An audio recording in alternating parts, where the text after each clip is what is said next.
Hi, I'm Scott, and welcome back to my mini wood shop. In today's video, I'm going to show you how to make this really cool Easter egg. So keep watching.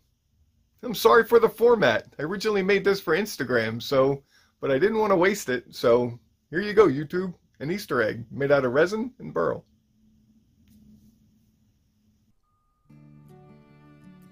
So I'm starting out here with a piece of brown mallee burl that's been stabilized and trimmed to fit inside the mold that I have here on the bench.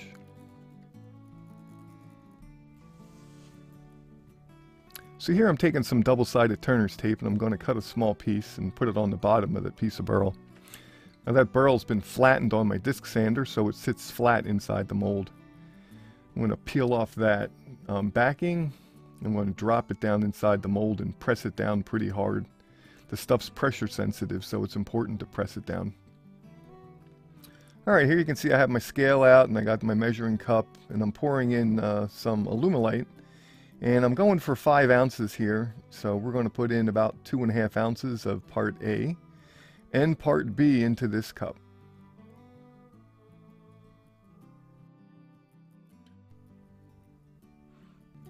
Okay, so now I got both part A and part B in the mixing cup. I got my gloves on and I'm starting to mix up the resin here.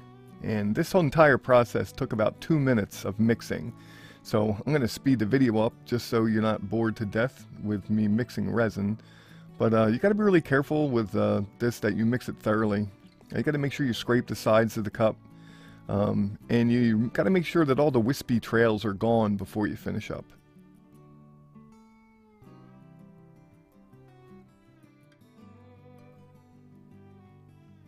Now I'm just going to pour the resin into the mold. I'm going to fill it up to the top, and whatever's left over in that resin cup, I'm going to put it into something else, just so it doesn't go to waste.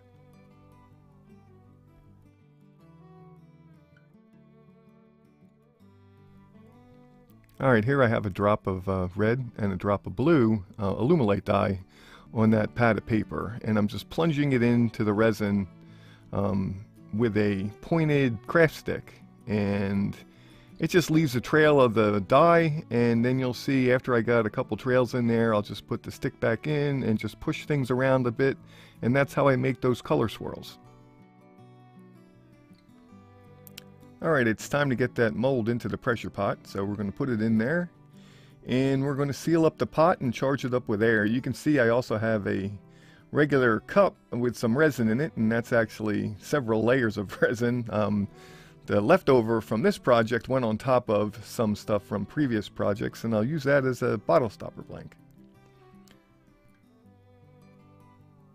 Alright, after I get this pressure pot all sealed up, I'm going to attach the air hose. And my pressure pot's rated for 90 psi, so I'm going to charge the pot up to 60. That's generally what I use, and leave the thing sit overnight to cure.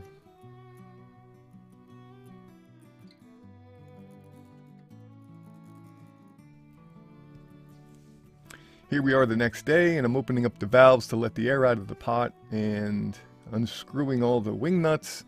And we're going to open this up and take a look at the blank. Turned out pretty good. Demolding time. So it's going to pull out these screws, and let's get the blank out of the mold. I really like these P-Town subby molds because of these screws. You see I can get these screws out really quick with my screw gun. You know, that speeds up my workflow a lot more than some of the other molds that are available. Okay, now that I got the screws out of this mold, it's time to get the blank out of the mold. So I'm just going to take this small piece of wood and a mallet, and I'm going to knock off the 2 sides and then knock loose the sides that do not come off. And then punch out the piece out of the mold, and here we go.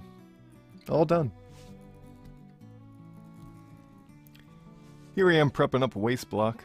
So I got my center finder gauge, and I'm just going to draw my 4 lines on this piece of wood. It's obviously not, perfectly square. So, and after I get that done, that'll give me some guidelines to use to locate the blank on top of that waste block. To attach this waste block to the blank, I'm just going to use some 5-minute quick cure epoxy.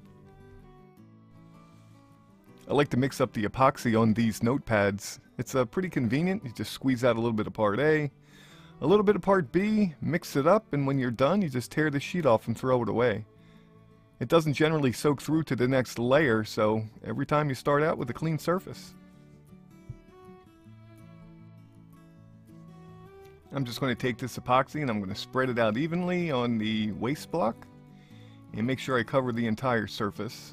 And then I'm going to take the blank and I'm going to sit it on top of the waste block, and I'm going to use those lines I drew as a guide to keep it centered, and I'm going to hold everything down with just a piece of blue painter's tape. The epoxy I'm using takes about an hour to cure, so 1 hour later we're going to peel off that painter's tape and we're going to get that piece up on the lathe. Here you can see I have that piece mounted up between centers. We're going to get the lathe spinning, and then I'm going to take my bowl gouge and start turning away at this waste block. I need to get this waste block turned down and put a tenon on it so I can get it into my chuck. So I'm going to turn this down to size, and then I'm going to put a little bit of a tenon on it and true up that tenon with a skew. And I've put a small burr on my skew with the burnishing tool, so it's really acting more like a scraper here, but it'll clean that tenon up really nice.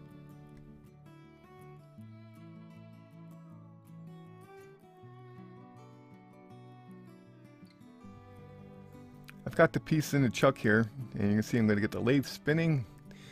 I'm using about 1500 RPM here, and I'm going to use a bowl gouge to take these corners down. And I'm using a bowl gouge mostly because I still have to cut through part of that waste block, and that's really kind of a cross-grain cut. So I'm just trying to be a little bit safe here. I don't want to use a spindle roughing gouge cross-grain ever on anything. But you'll see later on as I take these corners down and I get the piece closer to round, I'm going to cut some relief cuts in the waste block just to give me a little bit of room, and then I'll actually finish truing up the blank with a spindle roughing gouge.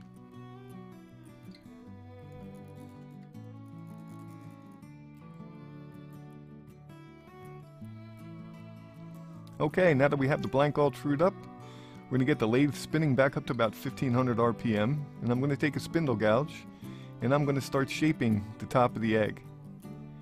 You know, to shape this egg, I'm just going to use a combination of regular cuts and some shear scraping type cuts, and I'm just going to shape that top to get it kind of like a rounded cone. Now, of course, you could use carbide tools here as well if that's what you're comfortable with, but I actually prefer using the traditional tools.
Okay, now that we got that top shaped up pretty good, and we got the back started a little bit, it's time to get some sanding done. So we're going to sand this piece as is, start out with 120, and work our way up to 600.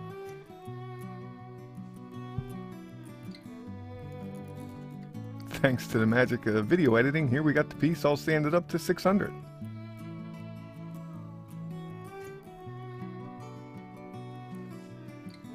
Okay, time to work on the bottom part of this egg here. So what I'm going to do here is I'm going to remove some of this material just to give myself some room. And then I'll go to shaping the bottom part of the egg. I'm just going to do some refinements and some regular cuts and some shear scrapes just to get that looking how I want.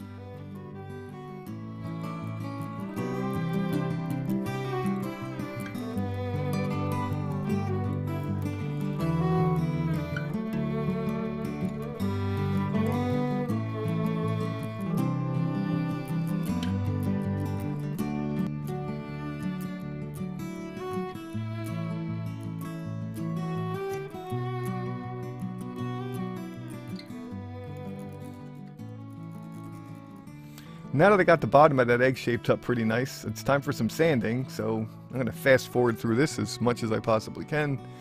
Once again, 120 through the grits to 600. Now that sanding's all done, I'm going to take my spindle gouge here and I'm just going to whittle away at this nub and try to get this down as small as possible. If you look over at the side of the frame, you can see I moved my cup center off my live center into place to hold the top of the egg steady so it doesn't flop all around and the thing doesn't come flying off the lathe. So I'm just going to whittle away here at this piece until I get it down as small as I possibly can. Okay, now it's time to separate that egg with just a little handsaw. Yep, you guessed it, sanding again. So here we got a little sanding pad into our drill chuck, and once again, you know the drill. 120, 600, and done. Okay, now that the sanding's all done, it's time for some buffing. So I've had some pretty good luck buffing up Alumilite resin with the Burl buffing system. And if you're not familiar, it's just a 3-wheel system. For this piece, I'm only going to use 2 of the 3. I'm going to use the Triple-E compound, which is what's on the wheel right now, and then followed up by some white diamond. That Alumilite cures pretty hard, so this process seems to work really well with the Alumilite Clear and the Alumilite Clear Slow.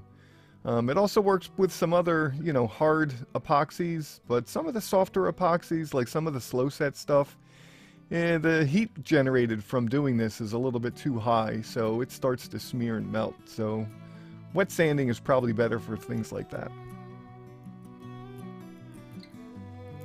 Okay, now that buffing with the Triple-E compound is done, we're going to spin off that Triple-E wheel and we're going to put on the white diamond wheel. Charge up that white diamond wheel with some compound and we're going to start buffing again. And when we're done, the piece is going to be as clear as glass.